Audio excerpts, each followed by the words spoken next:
Não continua lá com aquele bate-boca que não leva a lugar algum. Agora, o que eu acho que dá para tirar proveito dessa sessão? O que eu acho que é uma coisa que realmente o Brasil precisaria mudar no longo prazo? Bem, o sistema é capitalista.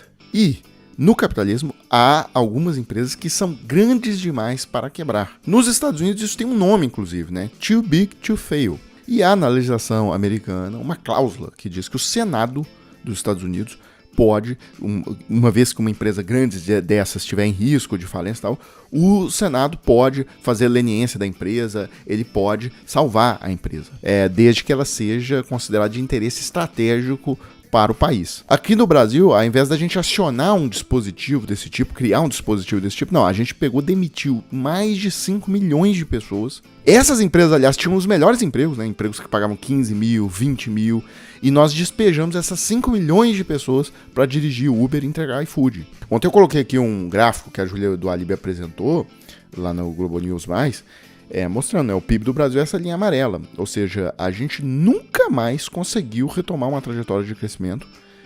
A gente hoje, inclusive, o PIB é muito menor do que anterior à operação. Ou seja, eu digo sem pestanejar que uma geração de brasileiros foi perdida, teve a vida destruída em função das consequências, né, da Operação Lava Jato. E aí, o deputado Jorge Sola, ele deu uma aula aqui, eu queria que vocês escutassem isso. Ele visitou o órgão inglês que faz esse tipo de acordo de leniência, de combate à corrupção e tal, e mostra como a Inglaterra trata essas empresas, né? Ela limpa, ela saneia, ela tira quem é corrupto ali, prende quem está fazendo coisa errada, mas a empresa não perde um contrato. Os ingleses não perdem um emprego por causa desse tipo de operação. Bom, eu acho que esse requerimento que eu apresentei, perdi a oportunidade, presidente, de batizar esse requerimento. Esse requerimento, deputado Boulos, tinha que ser chamado Quem Tem Medo de Taca Duran. Quem tem medo de taca Duran? Eu nunca vi alguém meter tanto medo em determinados agentes públicos como esse cidadão. Teve que fugir do país, botar Interpol, proibido dele de falar. Finalmente ele teve a oportunidade de ser ouvido. Recentemente, agora que trocou o judiciário responsável pela causa. Só agora. É bom lembrar quantos anos ele foi impedido de ser ouvido. Eu não conheço o relato do judiciário brasileiro onde alguém foi impedido de ser testemunha, apesar de ter sido nominado como tal em várias ocasiões. Ele tinha, em tempo de redes sociais, como é que chama? Exclusão? Não, Cancelamento. Ele foi cancelado do judiciário. E eu quero narrar aqui, presidente, uma situação que essa comissão viveu.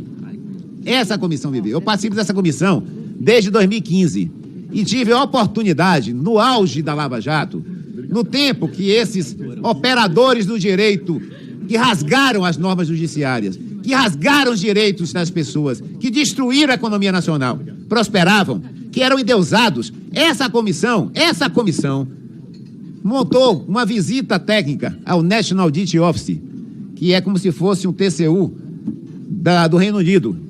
Essa comissão, e eu tive a oportunidade de participar junto com outros parlamentares, a maioria da comissão endeusava a Lava Jato.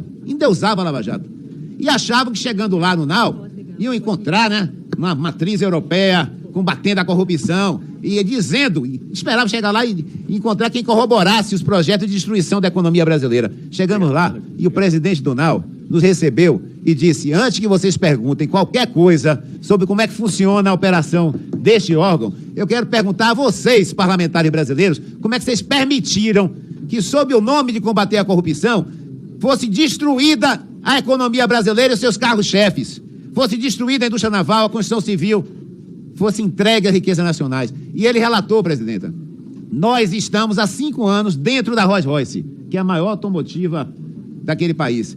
Já teve pessoas afastadas, já teve diretores presos, já teve dirigentes condenados, mas não perdeu um contrato. Não demitiu um trabalhador, não deixou de produzir. Como é que vocês permitem, se nós tivéssemos feito com a Rolls-Royce, que vocês fizeram com a indústria da construção civil brasileira, nenhum de nós estava aqui presente hoje para receber vocês. Discurso do principal responsável pelo maior órgão de controle do Reino Unido. Tá? Pessoal, então é isso, né?